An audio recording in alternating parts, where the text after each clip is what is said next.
আচ্ছা, আজকের ভিডিওটা কি ইন্ট্রোডাকশন দেব সেটা অ্যাকচুয়ালি বোঝা দায় হয়ে যাচ্ছে। আমি আম মানে আমি জাস্ট যত দেখছি তত অবাক হচ্ছি। মানে আমি আগে ইউটিউবে যখন আমি মোটামুটি ১-১.৫ বছর হলো আমি ফলো করছি। হ্যাঁ, ১-১.৫ বছর হলো আমি ফলো করছি। মানে এখানে নোংরামি আগেও হতো। ঠিক আছে? আ কিন্তু কিছুদিন আগে আমরা ভেবেছিলাম যে নোংরামিটা বন্ধ হবে। বাট নোংরামিটা বন্ধ তো হয়ইনি, নোংরামিটা আরও বেড়ে চলছে। আর এখন নোংরামির ইনটেনসিটি, ঔদ্ধত্য অনেক বেশি।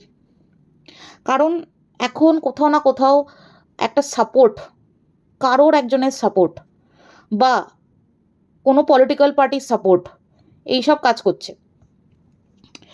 তো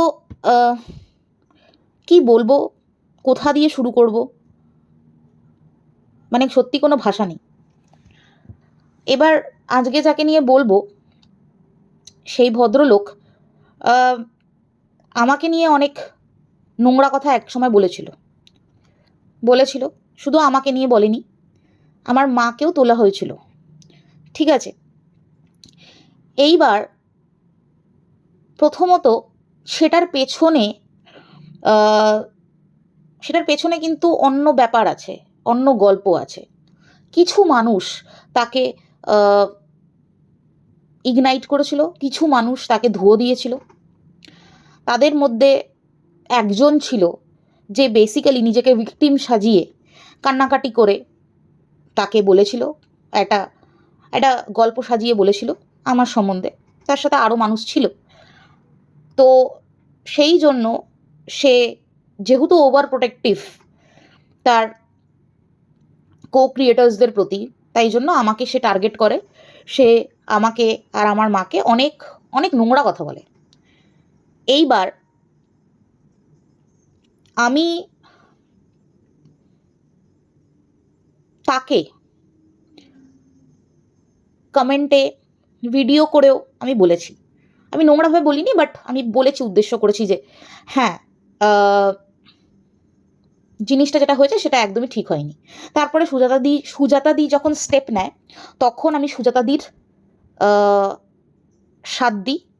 যা যা করতে হয়েছিল সেগুলো আমি করি। আর আমাদের সাথে অবশ্যই মীনাক্ষী ছিল। ঠিক আছে? তারপরে একটা পিটিশন দেওয়া হয়। রিটেন পিটিশন দেওয়ার কথা বলা হয় আমাকে। আমি সেই রিটেন পিটিশনটাও দিয়েছিলাম, ক্ল্যারিফাইং অল দ্য পয়েন্টস, যে কোথায় কোথায় আমাকে হ্যারেস করা হয়েছিল বা আমার মাকে নিয়ে কথা বলা হয়েছিল।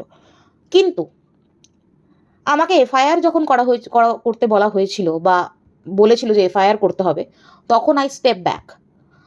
প্রথম কারণ হচ্ছে যে এইসব পুলিশি কাজকর্ম আমি এখানে বসে, ইউএসএতে বসে আমি করতে পারবো না, কোঅর্ডিনেট করা খুব মুশকিল। আর তার থেকেও বড় কথা হচ্ছে, কোথাও না কোথাও আমার মনে হয়েছিল যে আমি একটা ভুল করেছি। আমি যে ভিডিওটা কারোর বাচ্চাকে নিয়ে বলেছিলাম, সেটা আমার করা হয়তো ঠিক হয়নি। এবার সবথেকে প্লাস পয়েন্ট এই ভদ্রলোকের, যেটা আমার অ্যাকচুয়ালি খুব ভালো লেগেছিল, সেটা হচ্ছে যে এই ভদ্রলোক আমাকে নিয়ে করা ভিডিওটা কিন্তু প্রাইভেট করে দেয়। এবং সে প্রথম আমি চ্যানেলটার নাম নিচ্ছি না, কিন্তু হার্টস, সে কিন্তু প্রথম যে আমাকে নিয়ে করা সেদিনের যে 9টা ভিডিও নেমেছিল, ওই দিনকে যে 9টা ভিডিও আমার এগেনস্টে নেমেছিল, সে কিন্তু প্রথম যে ভিডিওটা প্রাইভেট করে। ভিডিওটা কিন্তু আর ছিল না। তারপরে আরও যারা যারা ভিডিও নামিয়েছিল, ইনক্লুডিং মিলি চ্যাটার্জির সাথে আমার কোনো রকম পার্সোনাল শত্রুতা ছিল না। সে শুধুমাত্র এই হার্ট যিনি, তার ভিডিওটা দেখে উনি কিন্তু ভিডিও নামিয়েছিলেন। শুধু তাই নয়, টুন অ্যান্ড মমের মুনমুন যিনি আছেন, সেও ভিডিও করেছিল। তারপরে আরও অনেকেই ভিডিও করেছে, পারমিতা আন্টি, তারপরে রেনবো লাইফ, তারপরে আরও অনেকেই করেছিল। কেউ কিন্তু ভিডিও প্রাইভেট করেনি, উনি কিন্তু ভিডিও প্রাইভেট করে দিয়েছিলেন। হ্যাঁ, এটা মানছি যে ওনার ভিডিওটা খারাপ ছিল, খারাপভাবে বলা হয়েছিল, তাই জন্য উনি প্রাইভেট করেছেন কি না, বা ওনার বিবেক দংশন হয়েছে কি না সেটা আমি বলতে পারবো না, কিন্তু প্রাইভেট করে দেওয়া হয়েছিল, আর অনেক আগে প্রাইভেট করে দেওয়া হয়েছিল। তো তারপরেও আমরা স্টেপ নিই। সুজাতাদিকে নিয়ে যখন ভিডিও করা হয় তখন সুজাতাদি স্টেপ নেয়। আমাদের যতটুকু আমরা করতে পেরেছিলাম তখন আমরা করেছিলাম। Already this person is going through a lot, ঠিক আছে। অলরেডি এই ভদ্রলোকের চ্যানেল হোল্ডে রাখা হয়েছিল 2 মাস ধরে, ঠিক আছে। তার নামে 3-4টে এফআইআর হয়েছে, ঠিক আছে।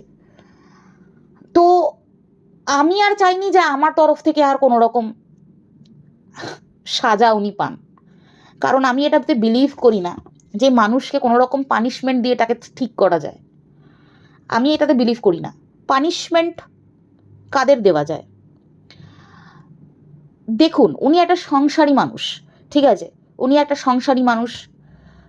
ওনাকে পানিশমেন্ট যদি দেওয়া হয়, ওনাকে যদি হাজতে পাঠানো হয়, তাহলে ওনার সংসারটাও তো এফেক্টেড হবে কোথাও না কোথাও।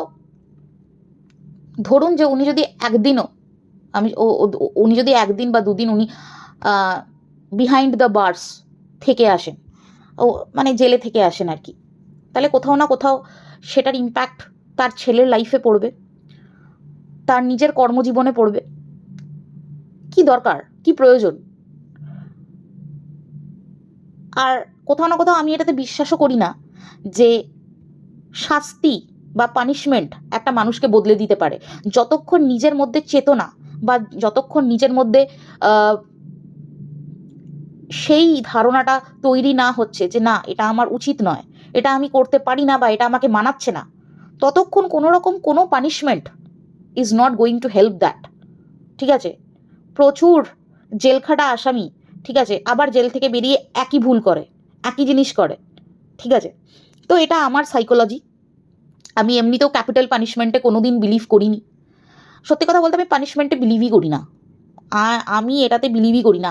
আমি এটাতেই বিশ্বাসী যে যতক্ষণ না পর্যন্ত তোমার নিজের চেতনা জাগবে যে না, যেটা আমি করেছি সেটা ভুল করেছি, সেটার জন্য আমাকে, মানে কি বলবো, সেটার জন্য আমাকে স্যাক্রিফাইস করতে হবে, বা সেটার জন্য সেই সেই ভুলটার জন্য আমাকে পস্তাতে হবে। বাকি 1000 জন চেঁচিয়ে মরলেও, 1000 জন 10টা কেস দিলেও তার কিন্তু কিচ্ছু হবে না। মানুষকে জেনারেলি পাল্টানো যায় না, আর একটা বয়সের পর তো পাল্টানো যায়ই না, ঠিক আছে। এইবার আসি মেন কথায়। সেটা হচ্ছে যে আজকে এই ছেলেটির বাচ্চা, মানে আজকে এই লোকটির বাচ্চা একটা 8 বছরের একটা ছেলে, খুব মিষ্টি একটা বাচ্চা। এই বাচ্চাটিকে ধরে কন্টিনিউয়াস টানা হচ্ছে, ঠিক আছে। তো মানে আমি এই জিনিসটার লজিক আজ অব্দি বুঝতে পারলাম না যে যদি মা বাবা ইউটিউবে কিছু নোংরা ভাষা প্রয়োগ করছে, বা কাউকে গালিগালাজ করছে, বা কারোর সাথে কোনো বচসায় লিপ্ত আছে, সেখানে একটা বাচ্চা কি করে নেবে? বাচ্চাটা তো মানে বাচ্চারা যারা আছে, 8-10 বছরের বাচ্চারা, তারা তো বোঝেই না যে কিসের জন্য কিসের ঝামেলা হচ্ছে, কেন আমার বাবা এই ধরনের আচরণ করছে, বা কেন আমার মা এই ধরনের আচরণ করছে। তারা তো বোঝে না, তাদের সেই সেন্সটা নেই। আর যদি এই যুক্তি দেওয়া হয় যে না, তার স্কুলে গেলে তার সে ভয় পাবে, আর সে ভয় পেয়ে সে এই জিনিসগুলো করবে না পরবর্তীকালে, তো আমার তো মনে হয় সেই জিনিসটা তো অলরেডি হয়ে গেছে না। তাকে তো ভয় দেখানো হয়ে গেছে, তাকে তো পানিশমেন্ট দেওয়া হয়ে গেছে, তার এগেনস্টে তো 3-4টে কেস লাগানো হয়ে গেছে। তারপর বাচ্চাটার স্কুলে যাওয়ার কি প্রয়োজন?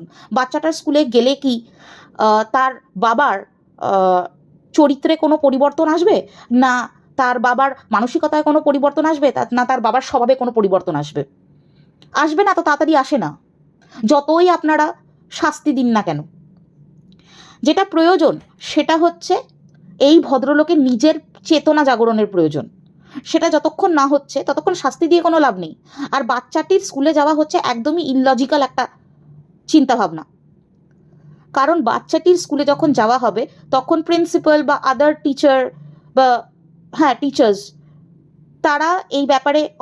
তারা এই ব্যাপারগুলো জানতে পারবে, ব্যাপারটা যখন জানতে পারবে তখন they will be having a different attitude towards the child.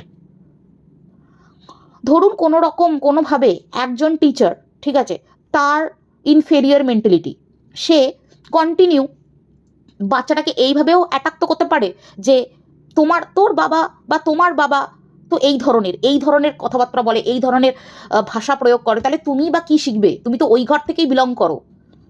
তো এই ধরনের কিছু কিছু স্টেটমেন্ট যদি কন্টিনিউয়াস একটা বাচ্চা শোনে, টিচারের থেকেই শুনুক কি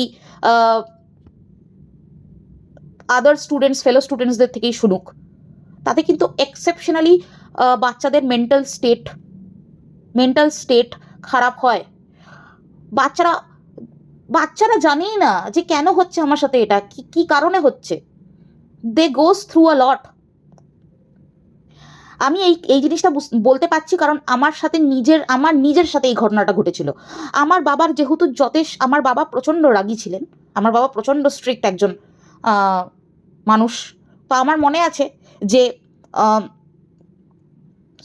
আমি রামকৃষ্ণ বিবেকানন্দ মিশনে পড়তাম। তো আমার মনে আছে যে এরকম একটা ব্যাপার ছিল যে এক্সামিনেশনে, পরীক্ষায় যা নোটস ওনারা দিতেন সেরকমভাবেই লিখতে হতো এক্সামিনেশনে। If you are writing something else, তুমি যদি অন্য কিছু লিখছো, তোমার আনসারটা কারেক্ট, বা তুমি অন্য কিছু লিখছো, তুমি অন্য ওয়েতে লিখছো, the sentence construction and all are different, ঠিক আছে, তাহলে তোমাকে নাম্বার দেওয়া হতো না। আর খাতা দেখানোর সময়ও আমাদেরকে যখন খাতা দেখাচ্ছে তখন আমরা অত ডিফেন্ড করতে পারতাম না নিজেদেরকে। তো আমার মনে আছে আমার বাবার সাথে একজন ফিমেল টিচারের ভীষণ একটা কেয়াস হয় আর কি, তাদের মধ্যে ভীষণ পরিমাণে বচসা সৃষ্টি হয়।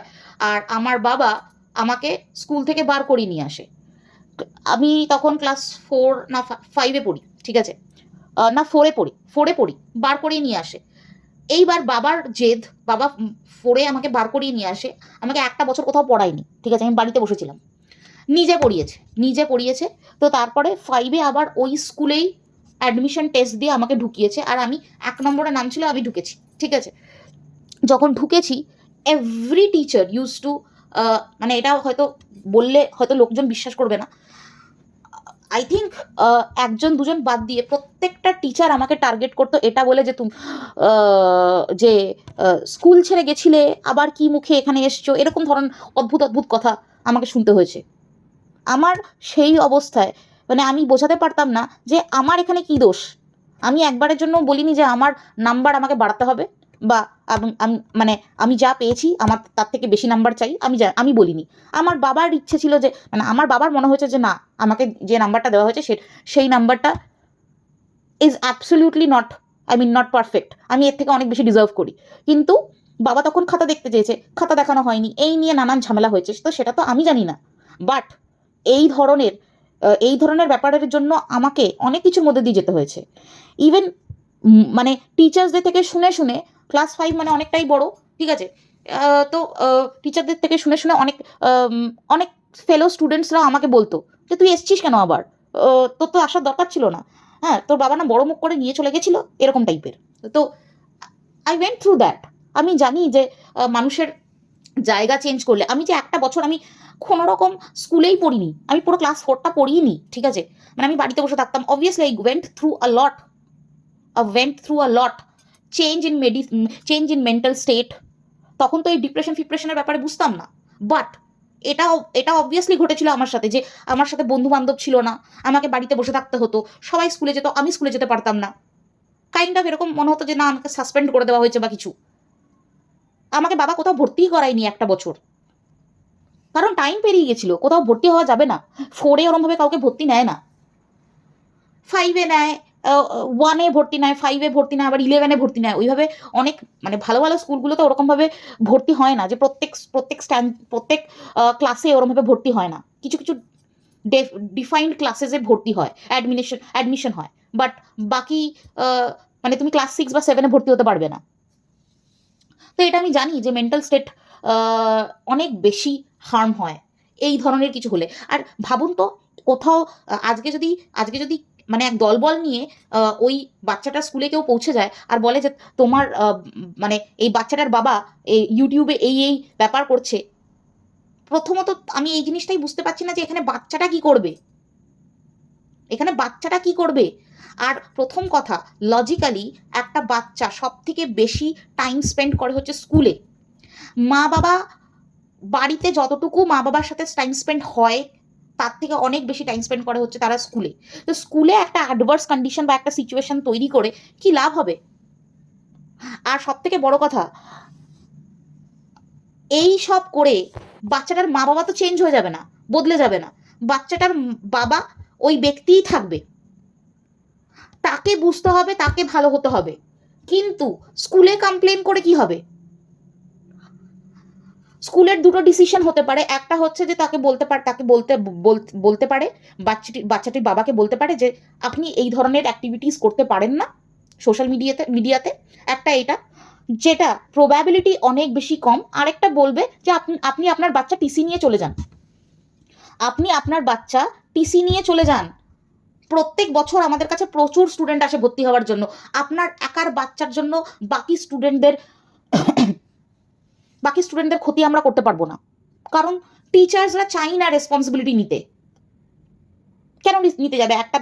একটা বাচ্চার রেসপন্সিবিলিটি কেন নিতে যাবে? যেখানে তারা 40টা বাচ্চা একটা সেকশনে পড়াচ্ছে, 40টা বাচ্চার রেসপন্সিবিলিটি নেবে, তো একটা বাচ্চার রেসপন্সিবিলিটি সে কেন নেবে?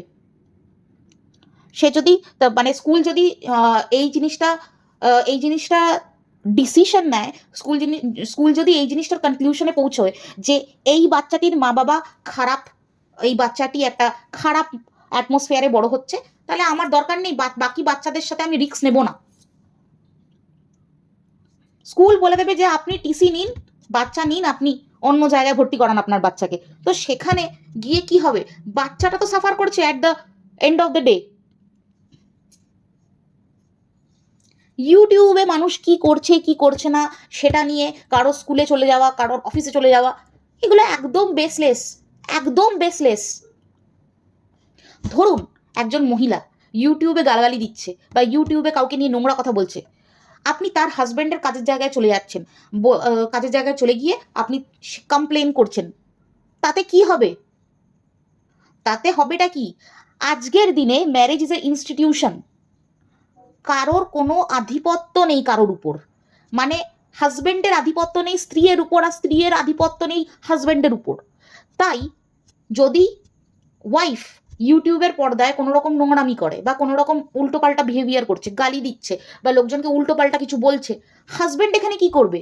দুটো পার্টিকুলারলি ডিফারেন্ট ইন্ডিভিজুয়াল, তারা বৈবাহিক সম্পর্কে আছে, মানে হাজব্যান্ডের প্রত্যেকটা কথা স্ত্রীকে মেনে চলতে হবে বা স্ত্রীর প্রত্যেকটা কথা হাজব্যান্ডকে মেনে চলতে হবে, সেটা তো নয়।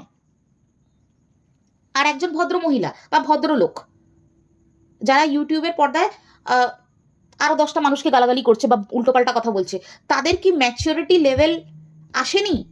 তাদের কি বয়স হয়নি? তাহলে তার হাজব্যান্ড কি করে নেবে? কি করে নেবে? বা ওয়াইফ কি করে নেবে? আমি এই জিনিসটা লজিকই বুঝতে পারি না। আপনাদের বলার থাকলে আপনারা যে কন্টেন্ট ক্রিয়েটার তাকে বলুন, তার ফ্যামিলিকে বলে কি হবে? তার ফ্যামিলির কাজের জায়গায় গিয়ে কি হবে? সেখানে গিয়ে তো একটা এম্বারেসমেন্ট তৈরি হয়।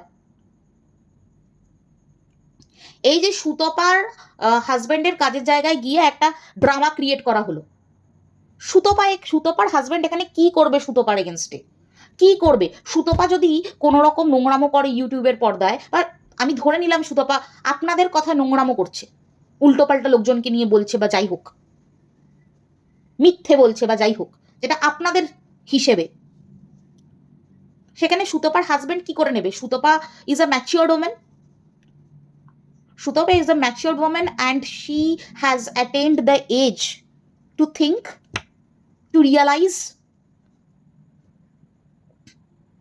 তো সেখানে গিয়ে তার হাজবেন্ড তাকে বলতে বসবে যে তুমি যেটা করছো সেটা ঠিক নয়? দুটো মানুষ বিবাহিত হওয়া সত্ত্বেও দুটো মানুষের আইডিওলজি কিন্তু ডিফারেন্ট হতে পারে, দুটো মানুষের পছন্দ ডিফারেন্ট হতে পারে। তারা বৈবাহিক সম্পর্কে আছে, তার কারণ হচ্ছে তারা একজন আরেকজনকে বিশ্বাস করে, ভালোবাসে। তার মানে এটা নয় যে আমার হাজবেন্ড আমাকে ডিরেক্ট করে দেবে প্রত্যেকটা কথায়, বা আমি আমার হাজবেন্ডকে ডিরেক্ট করে দেবো প্রত্যেকটা কথায়, মানে আমি যেটা বলবো সেটাই আমার হাজবেন্ড করবে। এটা হয় কখনো?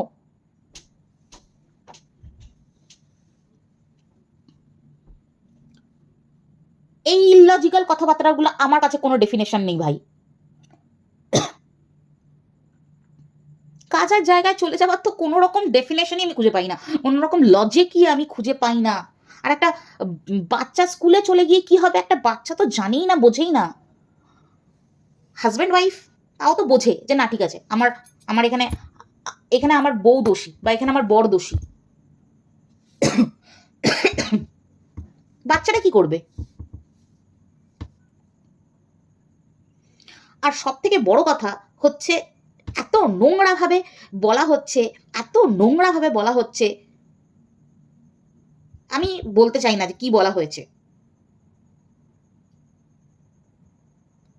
জুতো চাটাবো, অনেক কিছু বলা হয়েছে।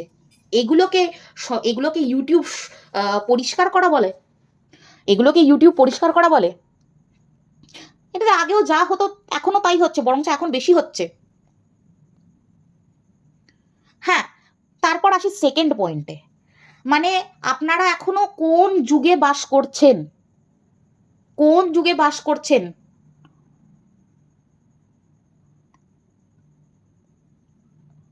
19th সেঞ্চুরি নয়, এটা 19th সেঞ্চুরি নয়।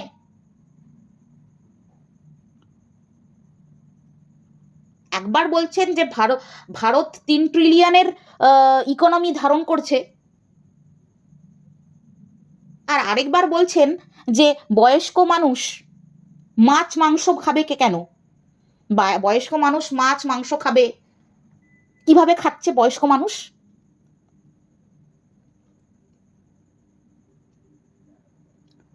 মানে এখানে ইউটিউবের পর্দায় কে কি পড়বে, কে কি খাবে, সব ইউটিউবে ডিসাইড করে দেওয়া হবে নাকি?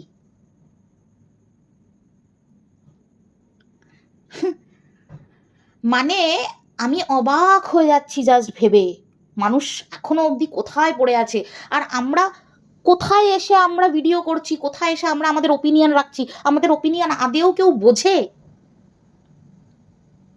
সুস্মিতা স্নিপেটস আন্টি আজকে এত সুন্দর একটা ভিডিও করেছে, এত সুন্দর একটা ভিডিও করেছে,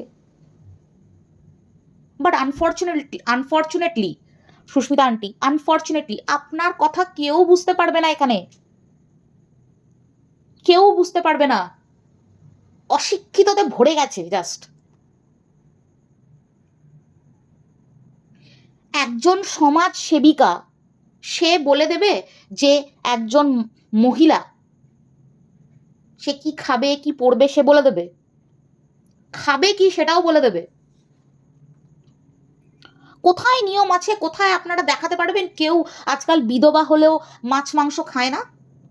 অনেকেই আছে মাংসটা অ্যাভয়েড করে ফর হেলথ রিজন, মাছটা তো খায় ভাই। বাঙালি মাছে ভাতে। আর সব থেকে বড় কথা, একটা টাইমের পর মাছ খাবে না, প্রোটিন কোথা থেকে আসবে? ডিম খাবে না, প্রোটিন কোথা থেকে আসবে? আগেকার ওই ওই ইয়ে করে লাভ নেই, আগেকার দিনে রোগ খুব কম হতো, এখনকার দিনে প্রচুর রোগ। সবার সবার আর্থরাইটিস, সবার হচ্ছে কি বলবো, ম্যাক্সিমাম লোকজনের ডায়াবেটিস, ক্রনিক ডায়াবেটিস। আগেকার দিনে এই ধরনের ভেজালও ছিল না, রোগ বাতিও হতো না। এখন ডায়াবেটিস, গল ব্লাডার স্টোন, তারপরে হচ্ছে আর্থরাইটিস, নানান ধরনের অটো ইমিউন ডিজিজ, ক্যান্সার হয়ে যাচ্ছে। সমাজ আপনারা শোধরাতে এসছেন নাকি পুল ব্যাক করতে এসছেন? সমাজ শোধরানো হচ্ছে নাকি পুল ব্যাক হচ্ছে?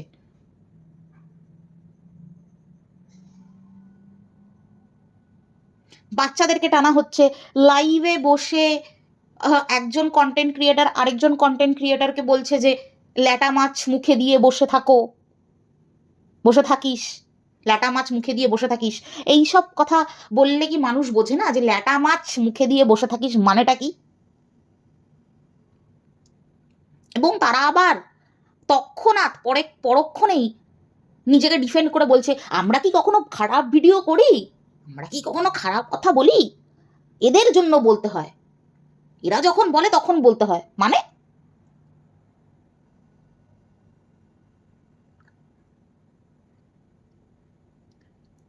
লাইভের মধ্যে খুল্লা বলে দিলেন যে কেউ একজন হচ্ছে সেক্স ওয়ার্কার। আপনার কাছে কি প্রমাণ আছে? আপনার কাছে কি প্রমাণ আছে? আপনাকে তো আমি বলেছিলাম আগের ভিডিওটাতে যে আপনার যদি সমস্যা থাকে কারোর সেক্স ওয়ার্কার হওয়া নিয়ে, তাহলে আপনি তাকে কাজ দিন। আপনি তাকে কাজ দিন, এমন একটা কাজ দিন যার থেকে প্রত্যেক মাসে বেতন আসে। দিতে পারবেন কি? তার রেসপন্সিবিলিটি নিতে পারবেন কি? আপনাদের কাছে কি এভিডেন্স আছে যে ভদ্রমহিলা সেক্স ওয়ার্কার? আপনি যাদের সাথে স্ক্রিন শেয়ার করছেন তারা তো এক একজন গালি দিয়ে দিয়ে দিয়ে দিয়ে ইউটিউবটাকে একদম মানে কি বলবো ডাস্টবিন বানিয়ে দিয়েছিল। এবার তখন আপনারা বলবেন যে আজকের দিনে তো দেয় না, তারা তো সুধরে গেছে। তাহলে তো হার্ট যিনি, তিনিও তো আজকের দিনে দেন না। লজিকটা কোথায় ভাই? কোথায় লজিকটা?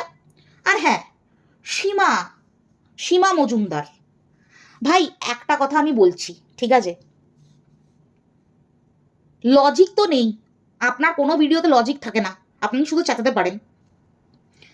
আপনি দয়া করে এমন কিছু উদ্ভাট কথাবার্তা বলবেন না যাতে না আমাদের মনে হয় যে না আমরা কোন দুনিয়াতে বাস করছি, মঙ্গল গ্রহে তো নয়। একটা একটা 55-60 বছরের মহিলা বুকের দুধ খাইয়ে নাকি একটা শিশুকে বড় করেছে, গল্প দিলেন? বুকের দুধ কখন আসে? মানুষের বুকে কখন দুধ আসে? মানুষের বুকে কখন দুধ আসে? কখন একটা মহিলা ল্যাকটেটিং হয়? ধারণা আছে?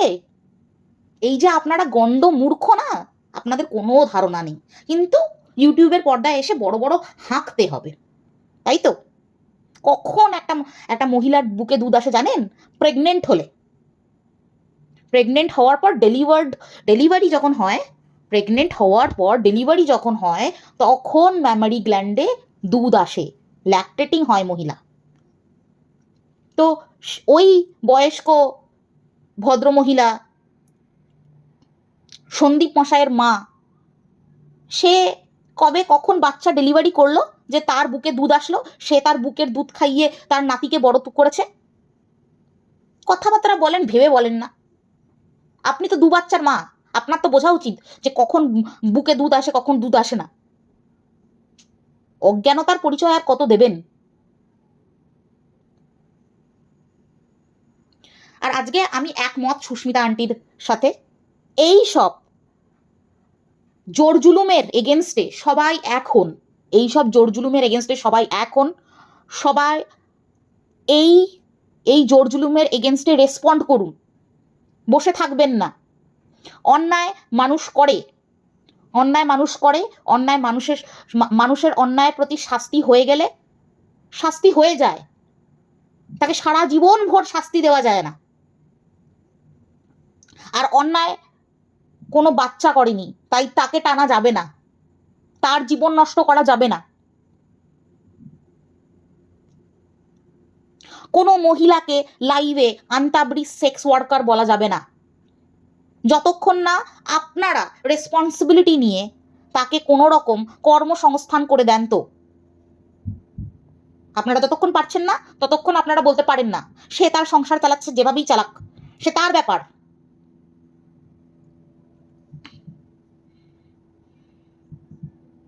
পরকিয়া, পরকিয়া রোগ ব্যাধির মতো সমাজে চারিধারে ঘুরে বেড়াচ্ছে।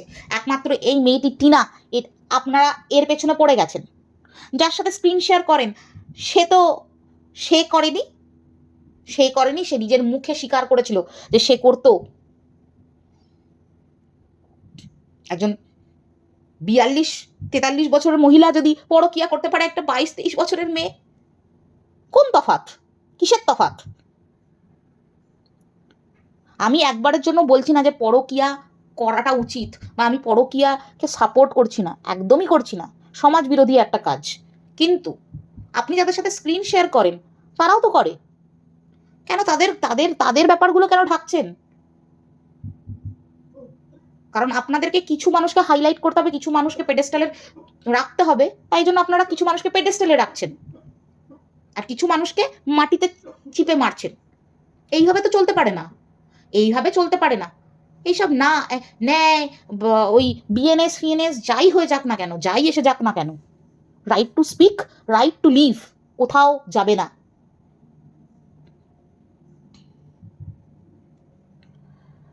তো এটা একটু অনেকটা বেশ বড় ভিডিও হলো, আমি এখানে কিছু মানুষকে ট্যাগ করব। আর হচ্ছে আপনারা প্লিজ আপনাদের মতামত জানাবেন।